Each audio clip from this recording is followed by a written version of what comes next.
Welcome to the Authors Studio at BookExpo America 2013 in New York City. And we have the pleasure right now of sitting and chatting with Sarah Gio, a somewhat prolific author. This is your fourth book that's coming out, isn't it? It is. Fourth book. And the name of it? The Last Camellia. You know, it's a little surprising. It's your fourth book, but your first time at BookExpo America. Why did it take you so long, Sarah? I know. I'm asking the same question. I love this event, and I love New York City. It's my first time here, so I'm having a wonderful time. Yeah. What's your impression so far? My impression is that it's very exciting and very overwhelming. I'm going to need to have a few days to debrief it all. It's so much fun. So. Why is it overwhelming? Well, there's all kinds of new people I'm meeting. I'm meeting my publishers. I'm meeting people I've only had email contact with, and it's fun just seeing people in person and getting to know them. And yeah, you mentioned email. Social media is such a great part of our lives these days. Yes. There are a lot of authors, many of them much older than you, who refuse to get heavily involved in social media. Yeah. But it really is a great way to market yourself, promote yourself, keep in touch with your readers, yes? Yeah, definitely, definitely. How do you use it? It's who I am. I mean, I enjoy interacting with my readers. I just love, I'm a real person. I love to, have fun. I love Facebook. I love Twitter. I'm on it a lot. And I love kind of interacting with readers that way and hearing what people are saying. And it's the fun part of my work, I think. Without getting too deeply into the latest book, The Last Camellia. Mm-hmm. Yeah, am I pronouncing that right? You are. Camellia, the flower, yes. Okay, well, I'm no botanist. Trust me on that. Show me a rose I know. A camellia, I have no idea. They're similar to roses. I once dated a girl named Camellia. You did? I did. Or was it Camille? Well, and Rose. And Rose.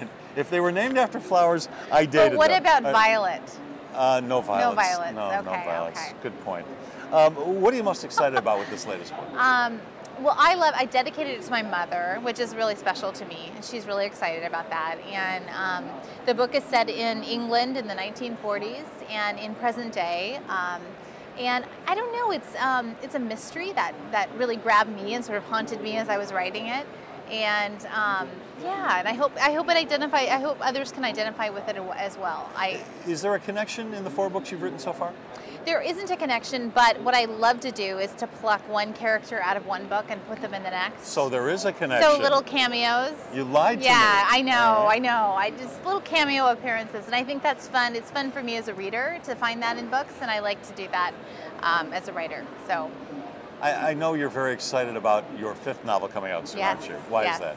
So that book is called Morning Glory, and it takes place on a houseboat in Seattle, where I live. And my husband suggested that we rent a houseboat as research for this novel, and it was kind of an extravagance, but it was so fun and so important for me to have that experience while writing it. And so that comes out in November, and I hope people will love the setting and the story. It was so fun to write. How was the houseboat experience? Oh, it was awesome. I have 3 boys, and we they were must out. have dug that, huh? Oh, they loved it. Kayaking, and there was ducks like waddling up to the door.